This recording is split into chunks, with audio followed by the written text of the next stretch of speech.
ఇప్పుడు మీరు చూస్తున్నటువంటి దృశ్యాలు జగన్మోహన్ రెడ్డి గారు సొంతంగా సమకూర్చుకున్నటువంటి ప్రభుత్వ అనుమతితో సొంతంగా సమకూర్చుకున్నటువంటి బుల్లెట్ ప్రూఫ్ వాహనం.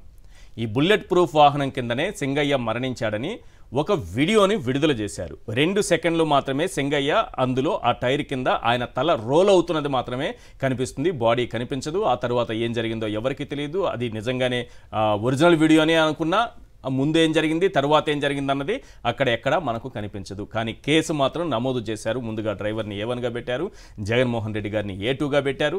ఆయనతో పాటు ప్రయాణించిన వారందరిపైన కేసులు పెట్టారు. ఇప్పుడు ఆ వాహనాన్ని కూడా సీజ్ చేస్తున్నారు. ఇక్కడ క్వశ్చన్ ఏంటంటే, ఆల్రెడీ ఈ ప్రమాదం AP26CV0001 టాటా సఫారీ వాహనం ఢీకొట్టడం వల్ల జరిగిందని ఎస్పీ గారే, గౌరవ ఎస్పీ గారే స్వయంగా తన నోటితో తానే చెప్పారు.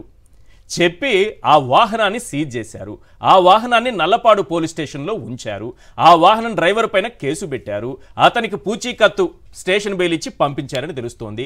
ఇప్పటికీ ఆ వాహనం అదే పోలీస్ స్టేషన్లో ఉంది. ఫలానా వాహనం ఢీకుంది అని చెప్పి ఆ వాహనాన్ని తీసుకెళ్లి సీజ్ చేసి అక్కడ కేసు పెట్టి, కాదు ఆ కేసు అలాగే ఉంది, ఈ వాహనం ఢీకొట్టింది, మాకు ఒక వీడియో బయటకు వచ్చింది అని మళ్ళీ చెప్తున్నారు. ఎస్పీ గారు నాడేం మాట్లాడారు, నేడేం మాట్లాడుతున్నారు. ఒక్కసారి ఎస్పీ గారు మాట్లాడింది కూడా వేయండి. అసలు అర్థం కావట్లేదు ప్రజలకి. 4 రోజుల్లో 3 రోజుల్లోనే మాట ఎలా మారిపోతుందనేది అర్థం కావట్లేదు. గౌరవ ఎస్పీ గారే మాట మార్చడం ఏంటి? పోనీ నల్లపాడు పోలీస్ స్టేషన్లో ఇప్పటికే ఆ టాటా సఫారీ వాహనం ఉందా లేదా? దాని నంబర్ ప్లేట్ పీకేశారా లేదా? బయటికి రానికుండా ఉండడం కోసం అసలు విషయం ఒకసారి ఎస్పీ గారు ఏం మాట్లాడారు ప్లే చేయండి సార్. మన చెల్లి సింగయ్య అనే వ్యక్తి లింగళాయపాలెం విలేజ్ నల్లపాడు లిమిట్స్లో ఉన్న వ్యక్తి యాక్సిడెంట్లో చనిపోవడం జరిగింది. అక్కడ జరిగినది ఏంటంటే AP26CE0001 అనే టాటా సఫారీ వెహికల్, అది కాన్వాయ్ భాగం కాదు, ఒక ప్రైవేట్ వెహికల్. దాంట్లో తగిలి కిందకి పడిపోయారు. దానిపైన వెహికల్ షోల్డర్లో ఎక్కడం జరిగింది. దాని తర్వాత ఆ పర్టికులర్ చెల్లి సింగయ్య అనే వ్యక్తిని సైడ్లో పెట్టడం జరిగింది. ఎవరు కూడా వాళ్ళని మళ్ళీ పట్టించుకోవట్లేదు. తర్వాత మన highway petrol police ASI Rajasekhar అనే వ్యక్తి 108కి కాల్ చేస్తూ వాళ్ళని అంబులెన్స్లో పెట్టి GGH గుంటూరుకి తరలించడం జరిగింది. తీసుకొని వెళ్ళినప్పుడు వాళ్ళు బ్రాడ్ డెడ్ అని చెప్పడం జరిగింది. మనకి ఒక వీడియో దొరికింది. దాంట్లో ఏంటంటే ఎవరు చనిపోయారో సింగయ్య, మన XCM గారు వెహికల్ ఫార్చునర్ వెహికల్ వీల్ కిందకి వాళ్ళు పడిపోవడం, దాని వెహికల్ టైర్ ఎక్కుతున్నట్టు ఒక వీడియో మనకి ఎవిడెన్స్గా దొరికింది. 106 సబ్ క్లాస్ 1 BNS సెక్షన్ని మళ్ళీ 105 BNS కిందకి మనం మార్చడం, అలాంగ్ విత్ 49 BNS కిందకి సెక్షన్ని మార్చేసి దానిలో ఉన్న డ్రైవర్, తర్వాత XCM గారు, తర్వాత నాగేశ్వర్ రెడ్డి, సుబ్బారెడ్డి గారు, పెరినాని అండ్ విడుదల రజన్ గారు అందరినీ కూడా అక్యూజ్డ్ కాలంలో యాడ్ చేయడం జరిగింది. ఇక నుంచి ఫ్యూచర్లో ఆ కార్లో ఉన్న వాళ్ళని పెట్టారు. ఇప్పుడు నెక్స్ట్ సందర్భంలో ఒక 50, 60, 70 కిలోమీటర్ల రేడియస్లో ఎవరున్నా, ఎవరు చనిపోయినా, ఏ ప్రమాదంలో జరిగిపోయినా, వయసు అయిపోయి చనిపోయినా, ఆత్మహత్యలు చేసుకున్నా, దానికి అన్నిటి కూడా జగన్మోహన్ రెడ్డి గారి మీద కేసు పెట్టే ప్రమాదం ఉంది. పర్యటనకి వెళ్ళేటప్పుడు జాగ్రత్తగా ఉండండి. Point number 1. పాయింట్ నెంబర్ 2, ఇప్పుడు ఆయనకి వినుగొండకి వెళ్తున్నప్పుడు డొక్కు వాహనం ఇచ్చారు. అది చూసుకున్న తర్వాత ఎంత ప్రమాదకరమో తెలిసిన తర్వాత సొంత డబ్బులతో ఒక వాహనాన్ని వాళ్ళు సమకూర్చుకున్నారు. ఇప్పుడు దాన్ని కూడా లేకుండా చేయటం వెనుక ఏదైనా కుట్ర దాగుందనుకుంటున్నారు? సార్ ఈశ్వర్ గారు, మీకు సాక్షి ప్రేక్షకులకి, సోదరులు ప్రసాద్ గారికి, వీక్షకులకి, జగన్మోహన్ రెడ్డి గారి మీద దాదాపు ఒక 10 సంవత్సరాలుగా ఎక్కడో ఒక చోట ప్లాన్ జరుగుతుంది, కుట్ర అనేది దీన్ని నేను అంటాను. రాజశేఖర రెడ్డి గారి మరణాన్ని కూడా నేను బీయింగ్ ఏ మెకానికల్ ఇంజనీర్ నేను దాన్ని అనుమానించాను. నా అనుమానం ఇప్పుడు కూడా నేను I have got my own reservation.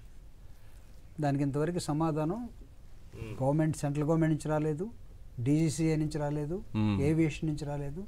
తర్వాత అప్పుడున్నటువంటి JD లక్ష్మీనారాయణ గారు ఆ కేసుల మీద వాడేటప్పుడు కూడా ఈ అంశాన్ని ప్రస్తావిస్తే టోటల్లీ ప్యూర్లీ టెక్నికల్, అది మన సబ్జెక్ట్ కాదని కూడా చెప్పడం జరిగింది. సో జగన్మోహన్ రెడ్డి గారు ప్రజల మనిషి అయిపోయిన తర్వాత మీరు ఇందాక ఒక 10 పాయింట్స్ మీరు చదివారు. మీరు అసలు హ్యూమన్ ఎలిమెంట్ రాజకీయ నాయకుల్లో అసలు ఉంటుందా ఉండదా అని చూసినప్పుడు అయ్యో అని కదిలినటువంటి వ్యక్తిగా జగన్మోహన్ రెడ్డి గారు వాళ్ళ నాన్న కోసం 700 మంది దాదాపు మరణిస్తే వాళ్ళ కోసం చేసిన ప్రయాణం ఏంటంటే ఆయన హైకమాండ్ని అప్పుడున్న యూపీఏ 2 హైకమాండ్ని వ్యతిరేకించడం అంటే చాలా రాజకీయంగా ప్రమాదంలో పడ్డట్టే. అయినా సరే మాట కోసం నిలబడ్డాడు. మానవత్వం అంటే నిలబడ్డాడు. నిలబడి జగన్మోహన్ రెడ్డి గారి వెంట నేను ఓదార్పేత్తల్లో మొట్టమొదటి నుంచి ఉన్నాను కాబట్టి నేను చెప్తున్నాను. ఎవరికి కనపడనీయకుండా తెలియకుండా ఆ కుటుంబానికి ఒక చిన్న కవరు లాస్ట్లో ఎవరికి తెలియకుండా తన చేతులు పెట్టేవాడు. నాకు ఉత్సాహం ఏంటి, అసలు కవర్లో ఏముంది, లెటర్ ఉందా, డబ్బులు ఉన్నాయా, ఎంత ఉన్నాయి, ₹1,00,000 మినిమం చెక్. అది ఎక్కడ కోర్టు కాదు, అది సాక్షి పేపర్లో రాదు, సాక్షి టీవీలో రాదు. జగన్మోహన్ రెడ్డి గారు కూడా ఎవరికి తెలియకుండా చేసినటువంటి సహాయం ఆ కుటుంబానికి. మనిషిని ఎలాగో తేలేరు, నాన్నగారి కోసం మరణించిన వాళ్ళ కోసం. మీరు ఇందాక చెప్పినప్పుడు ఒక హ్యుమానిటీ అనే ఎలిమెంటు, హ్యూమన్ యాంగిల్ రాజకీయ నాయకుల్లో ఏ రాజకీయ నాయకుడు ఎక్కువ ఉంది అని మాత్రం మనం మాట్లాడుకోవాలి. అంతే, ఏ రాజకీయ నాయకుడు degree of difference it is. అసలు పేదవాడికి ఏమి ఇవ్వటానికి వీలు లేదు, ఇస్తే మొత్తం దిబాలా తీస్తాం అనే ఒక టైప్ ఆఫ్ రాజకీయం నాయకుడు పార్టీలు ఉన్నాయి. లేదు మొత్తం ప్రభుత్వం అంటే పేదవాళ్లే, వాళ్ళకి మాత్రమే ఇవ్వాలి, దోచుకునేవాడికి కాదు. 2,75,000 కోట్ల రూపాయలు ఎలా పంచాడో పేదల మొత్తాన్ని తెలుసు. తన 11 సీట్లు పడిపోయినా 40% ఆఫ్ ది ఓట్ బ్యాంకు పేద వర్గాలు ఎవరైతే ఉన్నారో పట్టెడు అన్నం తిన్న తర్వాత కృతజ్ఞతతోటి ఎవడున్నాడో ఆయనకి ఇచ్చినటువంటి 40% ఓట్లు ఎవరైతే ఉన్నారో అది ఆయన మానవత్వాన్ని చూపిస్తుంది. ఇంతెందుకు, అసలు ఇదే ఎన్నికల సమయం కాదు. ఒక కార్యకర్త ఆయన ఓడిపోయాడని, లేకపోతే పోలీసులు తిట్టారని, పోలీసులు తీసుకెళ్లారని ఆయన మానసికంగా ఇబ్బంది అయిపోతే వాళ్ళ తండ్రి పెట్టించుకున్నటువంటి ఒక విగ్రహ ఆవిష్కరణ కోసం వెళ్ళాడు రెంటపల్లి. వెళ్తే అక్కడ వచ్చిన జనం జగన్మోహన్ రెడ్డి గారిని మీరు ఎన్ని ఆంక్షలు పెట్టారంటే 3 వాహనాలు 100 మంది ఉండటానికి వీలు లేదు. అసలు గొడవ ఇక్కడ స్టార్ట్ అవుతుంది.